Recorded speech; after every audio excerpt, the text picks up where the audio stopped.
As we all age, our bodies change, stretch, grow, and so do our brains.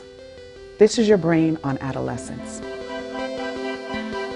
Brain scans show as you get older, gray matter starts to cover your brain. Just before puberty, you get a massive amount of it, and as adolescence sets in and goes on, your brain starts to actually prune that gray matter back, and a process called myelination happens, coating the nerve cells. These developments basically mean that neurons start talking to each other much more effectively in the brain. It makes sense that teenagers use the brain differently too.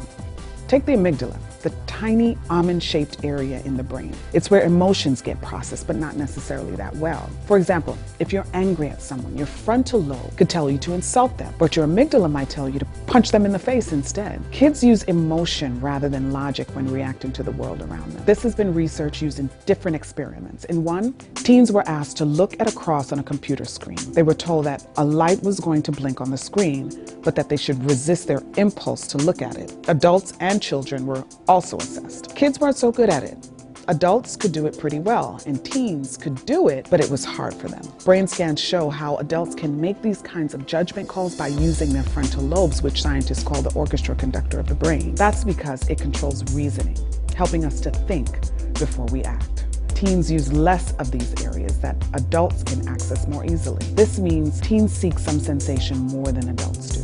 This also means that there's a natural peak in risky behavior and thus a peak in crime rates amongst teens. Dr. Vincent Sutherland, Executive Director of the Race and Equality and Law Center at NYU Law, says it's important to consider the developing brain in criminal cases. If I'm a child or a teenager, I'm not thinking about the long-term consequences of my actions. I'm not thinking about what's going to happen to this person tomorrow or the next day. It's very easy to kind of get swept up in peer pressure, this confluence of events that really forces a kid into a bad situation. Developmental psychologist Lawrence Steinberg once said, "The teenage brain is like a car with a good accelerator but weak brakes." The brain also has more plasticity. It's still forming. So it's possible that rehabilitating teens who have committed crimes will have more of an effect. The same person who committed an offense at 17 is not the same person 10, 15 years later. Some scientists say that kids' brains are still developing up until they're 25. Recently, the Supreme Court has started to take these scientific reports into consideration. In the Roper versus Simmons case, lawyers used these ideas about the teenage brain to argue that juveniles should not be eligible for the death penalty. From there, in 2012, the Supreme Court ruled that juveniles could not receive mandatory sentences of life without parole in the Miller versus Alabama case. It was considered cruel and unusual punishment, even though we haven't witnessed many of our black teenagers face the same leniency. Black youth are sentenced at life without parole at a per capita rate that's 10 times higher than white youth.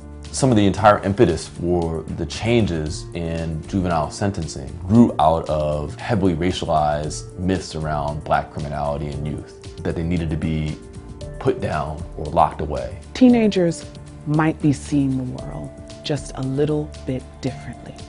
We still don't know all the ways and exactly how, but just plain growing up is key to young people making better decisions.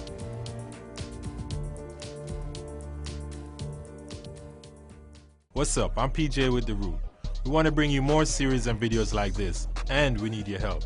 Let us know what you thought below and subscribe to our channel on YouTube.